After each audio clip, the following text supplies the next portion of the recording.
Millions of Nigerians have been pushed to the brink of starvation by the soaring cost of food, a condition many say was made worsened by the government reforms and policies. The current food crisis in Nigeria stems from two significant policy changes implemented by President Bola Ahmed Tinubu. 1. The removal of fuel subsidies, and 2. The floating of the currency. Although successive presidents pledged to eliminate the subsidy, but they frequently backtracked due to fears of mass unrest. However, President Tinubu boldly announced the end of the fuel subsidy on his inauguration day. This move resulted to widespread pain. Petrol prices nearly tripled overnight in some parts of the country, with transportation cost following suit. This increase in fuel prices has driven up the cost of other goods. As a result, food inflation has surged to all-time high. The cost of staple food, such as rice, cost more than double in the past year. Nigeria is now witnessing an alarming rise in poverty levels.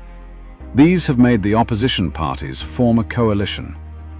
At a public lecture in Abuja, held to honor the former governor of Rivers State, Rotimi Amaechi, on his 60th birthday, the former Vice President of Nigeria, Atiku Abubakar, said the Tinubu-led administration is weaponizing poverty, and these have made them to come together for a coalition against his government.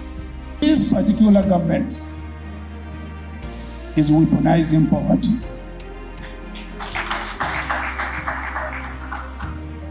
And that is why we are in this alliance, to make sure we don't allow them to continue weaponizing policy. However, the floating of the naira, on the other hand, has led to a sharp depreciation of the currency. The World Bank said poverty in Nigeria's cities is more than 40%, while in rural areas we have a staggering figure of 70%. The bank has also warned that more Nigerians will be poor in the next 5 years due to economic weaknesses and Nigeria's dependence on oil revenues. More to these problems are the decades of violence in rural communities. Violent attack has forced hundreds of thousands of farmers to flee from their farmlands.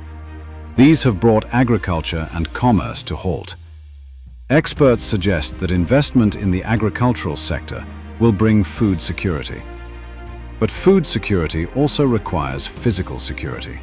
In response, the government has ordered the release of grains from the national reserves to cushion the effects of hardship in the land, and also proposed a monthly $15 grant to 12 million vulnerable households, or an estimated 60 million Nigerians nationwide.